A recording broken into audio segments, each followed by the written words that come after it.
मैं हूं नंद किशोर जोशी। मैंने पुस्तक लिखी है कटक शहर का स्वर्णिम इतिहास। आज उसी पुस्तक की अगली कड़ी में मैं आपके सामने बोलने जा रहा हूं। चैप्टर का नाम है बक्सी जगबंधु। बक्सी जगबंधु भारत के प्रख्यात स्वाधीनता सेनानी थे। इन्होंने जो सिपाही विद्रोह हुआ था हमारे देश में 1857 में, उसके 50 साल पहले अर्थात 1807 में सिपाही विद्रोह जैसा ये और एक विद्रोह हुआ था अंग्रेजों के खिलाफ। ये उस समय भारत का सबसे बड़ा विद्रोह था अंग्रेजों के शासन के खिलाफ। उसका नेतृत्व बक्सी जगबंधु प्रख्यात स्वाधीनता सेनानी, प्रख्यात नायक ने किया था।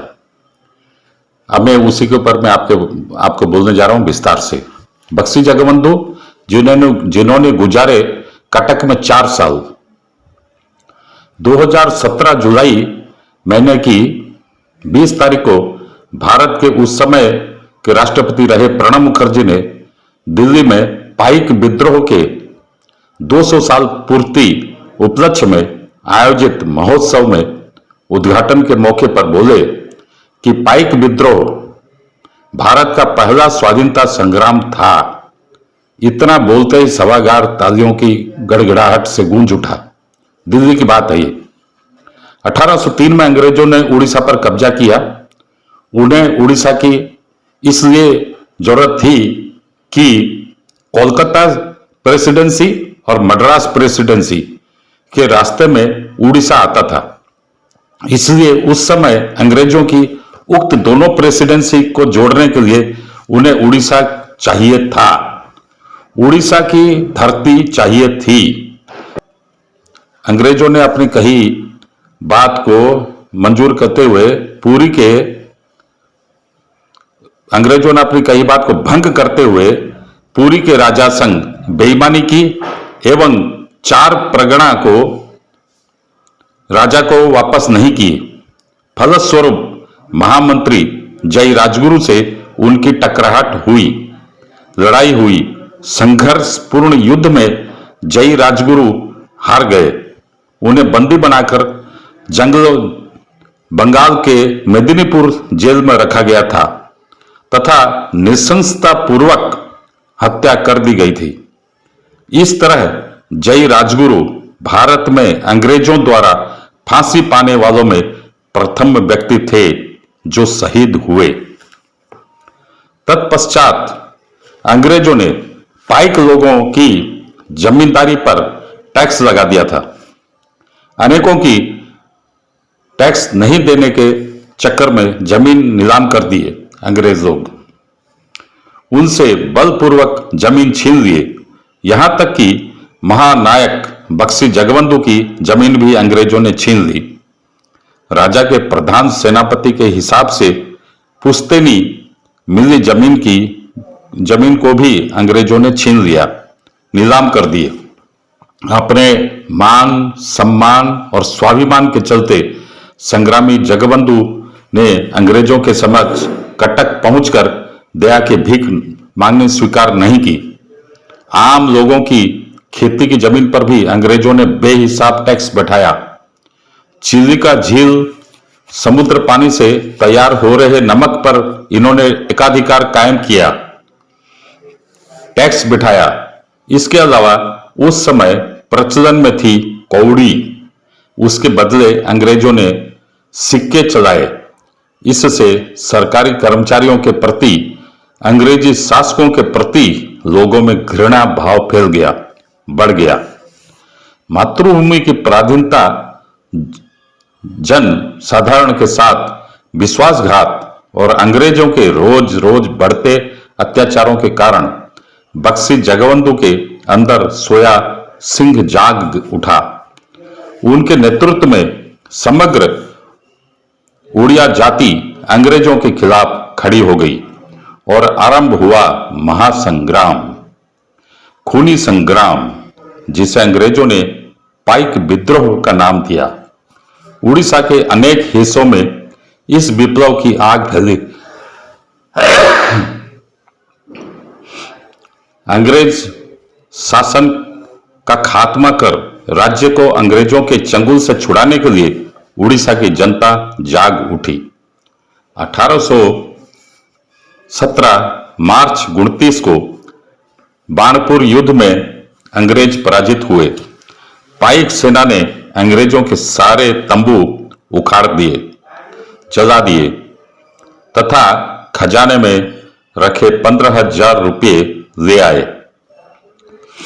बाणपुर से बक्सी जगबंधु ने अपने साथियों एवं 5,000 सैनिकों के साथ खुर्दा पहुंचे।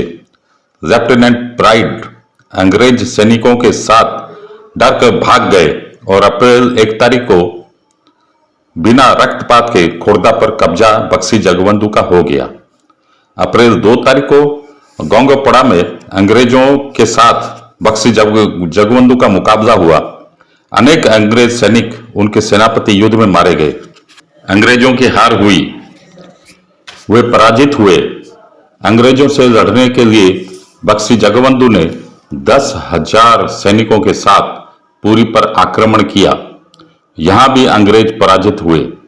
अंग्रेज कैप्टन समस्त सेना के साथ पुरी को त्याग कर कटक वापस आ गया। अंग्रेजों के अंदर गहरा आतंक छा गया। तत्पश्चात मद्रास से काफी संख्या में अंग्रेज लड़ाके आए।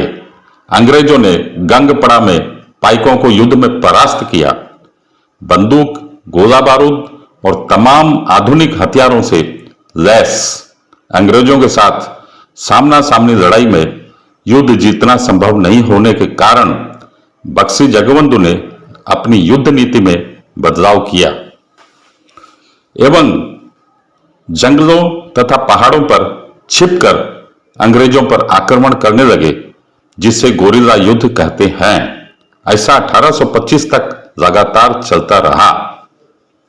इन हालातों के मद्देनजर एवं बक्सी जगबंधु पर दबाव बनाने के उद्देश्य से उनकी दोनों स्त्री, बेटा, पालित बेटा, मन गोद लिया हुआ बेटा इत्यादि समेत पूरे परिवार को अंग्रेजों ने पकड़कर 1.5 वर्ष तक कटक के बारावटी दुर्ग में नजरबंदी बनाकर रखा और 1823 में उनकी सारी संपत्तियों पर गैरकानूनी तरीकों से कब्जा कर लिया अंग्रेजों ने।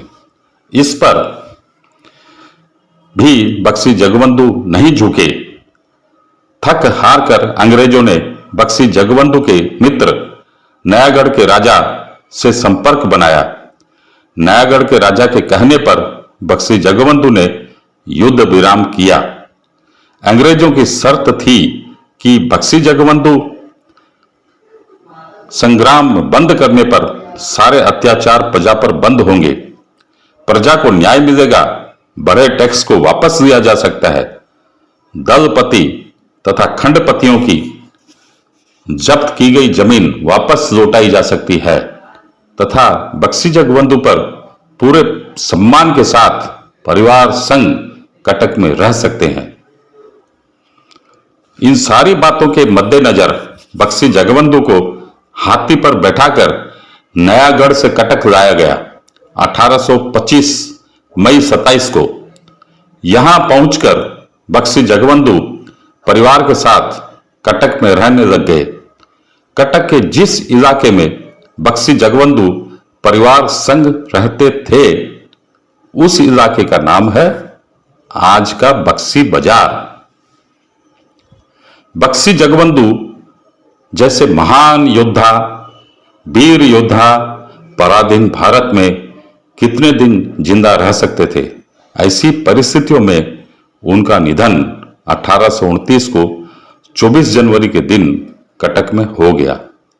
इस तरह इस महान योद्धा ने अपने जीवन के आखिरी 4 साल कटक में रहकर आज के बक्सी बाजार एरिया में गुजारे थे।